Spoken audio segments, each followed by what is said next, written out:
Hi all, I just finished up with my fall garden cleanup, so I'm doing one more video and then the next one will probably be seed starting for next year. This bed had three huge arborvitaes in it, and they flipped over in the wind and got taken out. I tried to cover this with leaves, but the wind just keeps blowing anything I put on top of the bed off, so I'm going to have to kind of leave it as is for the time being. I might still be able to plant something in it, but it's not going to be anything that has like particularly high nutrient demands. I had two big bushes right here. I took them out. I'm mulching over this area and then putting some retaining wall stones, just one layer deep, around the outside of this bed to keep the wood chips in. I've planted irises, some donated irises around the outside edge. I think I'm going to keep around that edge too, just so this bed is ringed by irises. Not sure what I'll plant in this area to replace the bushes, but it might be something, smelly like lavender or something like that. Over here is a Nanking cherry. This is a cherry bush more closely related to a plum. I need two for cross-pollination. They get between 6 and 10 feet by 6 and 10 feet and are easy to prune to keep it the right size.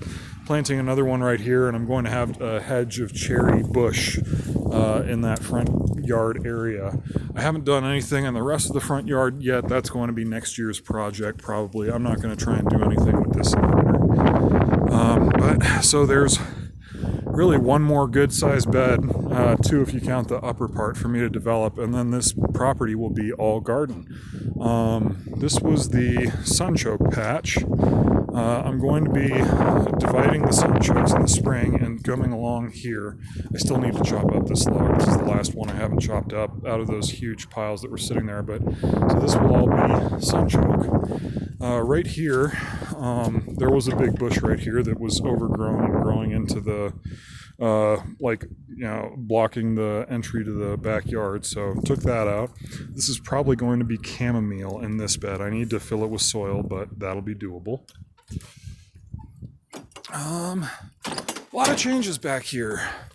The wood pile that was right here has basically turned into leaves. That's going to get mixed into this annual bed. The other wood pile has been way decreased. I think I should be able to get through it by the end of winter. The raspberries and blackberries are fine. Blackberries are holding up together, and I kind of have them vined up around each other up along the top part of it, so I'll see how that holds up through the winter. Raspberries snapped the string that was holding them up, so I'll have to try and find wire or something like that next year. Blueberries are fine. This green stuff in it is bindweed. I found a insect that eats bindweed, so instead of continually pulling it like I did all last year, I'm going to just inoculate this whole area with the insect eating bindweed, or the bindweed eating insect. Pollinator garden and the red leaf amaranth is pretty well done, but already plants are starting to come back up from it, so it's dropped a lot of seed and it'll be there next year about in the same shape. Big changes here. I got a near unlimited source of used potting soil, and then I also have a ton of leaves. So I had a cover crop in here, but I'm killing it off and I'm replanting with potting soil and leaves to build this up a whole lot more and hopefully speed up the available the breaking down of the carbon and get better tilth. That's why get a better woody compost, carbon-based compost, and it'll make for a better garden.